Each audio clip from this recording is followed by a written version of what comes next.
Good morning. It's Wednesday, June the 3rd, and this is The Drill.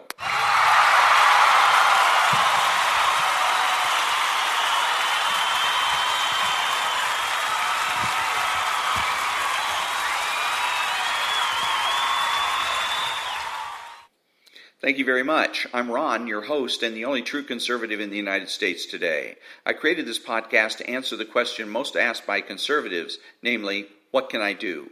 My podcast is short, approximately 5 to 10 minutes long, because shorter podcasts are easier to download and listen to. I've been listening to conservative talk radio since 1989. I've grown up in a socialist household, and I've learned the tricks of socialism. My podcast is made available through Spreaker and can be heard on iTunes, Spotify, Google, and YouTube. Today, what can I do? Quote of the day: do we, conservatives, have enemies? And if we do, how do we spot them? All that when I come back.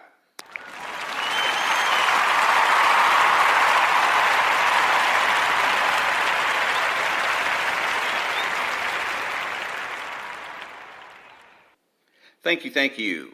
What can I do? Understand the difference between false and true Christians. False Christians try to use the Bible and biblical teachings as a weapon. True Christians spread the gospel. False Christians use slogans like WWJD and warp biblical teachings to humiliate and embarrass true Christians. True Christians study the Bible and take it seriously. False Christians are blasphemous and going to hell. True Christians go to heaven. Next up, the quote of the day.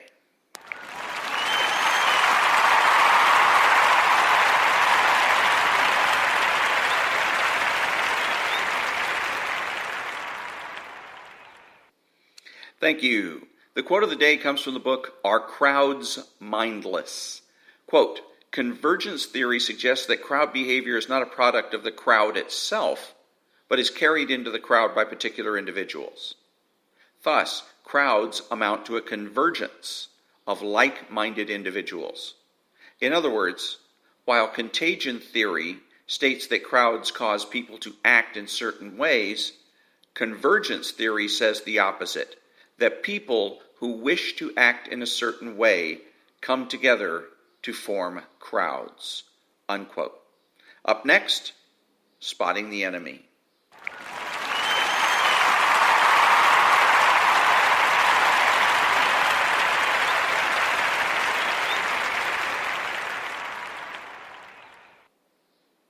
Thank you.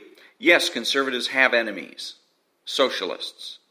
Socialists are the enemy, and they are so because they are diametrically opposed to everything we stand for.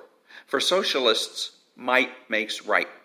For the rest of us in the real world, might is subordinated to right.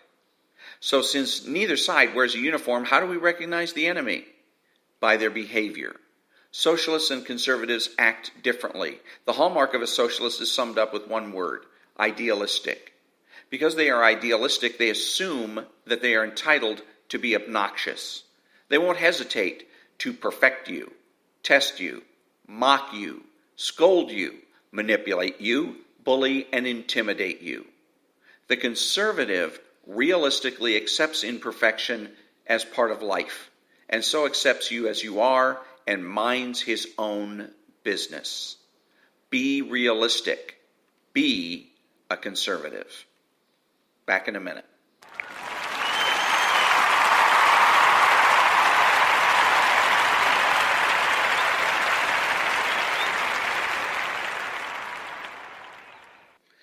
Who is a true conservative? He is the person that has the courage of his convictions and is confident in what he knows. He's the person that understands that cultural conservatism is more important than political conservatism. He is not selfish, but minds his own business. He acts like an adult.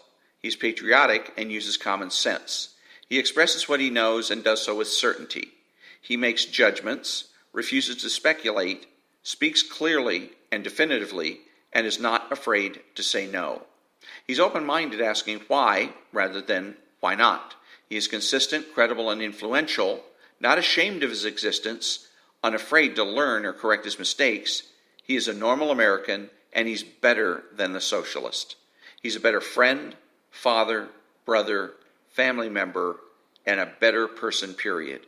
You have to know that. If you don't know with every fiber of your being that being a true conservative is best, then you're wasting your time.